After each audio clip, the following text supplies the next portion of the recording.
Hello everyone, welcome back to my YouTube channel. Welcome to Eva Tutorial. Today, pakita ko po itong libro. Ito po yung gagamitin natin from the very beginning. Ayan, English Grammar in Use. This is from Cambridge University in England. Ayan po oh. Okay, so magandang libro talaga siya.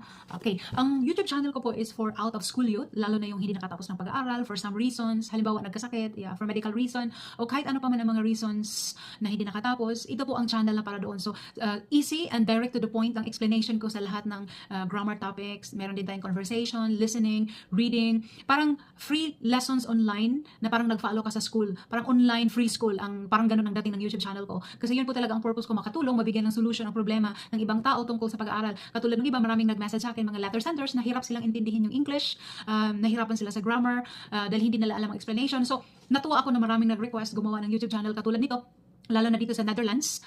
May mga students, Dutch and German students na nagtatanong sa akin many years ago, hanggang ngayon tinatanong pa rin nila na, bakit Eva, kapag ikaw nag-explain, simple and easy to understand, bakit sa school hirap kaming intindihin kapag ang teacher sa school ang magpaliwanag? Hirap na hirap kaming intindihin. Sabi ko, siguro depende sa tao, depende sa teacher, dahil ako direct to the point. Why? Marami na pong subjects ang aaralin ng mga students, kaya ayaw kong paliko-liko na ang haba ng explanation pero isa lang pala ang point. Isa lang pala ang purpose, isa lang pala ang patutunguhan. So ang ginawa ko, nag-create ako ng YouTube channel na ganito para sa mga out of school youth, yung mga hindi nakatapos, dahil yung iba nakapag-asawa ng maaga, yung iba naman hirap makatapos sa pag-aaral kasi marami silang magkapatid, yung iba for medical reasons. So ano man ang reason na hindi nakatapos sa pag-aaral, ito na po ang solusyon.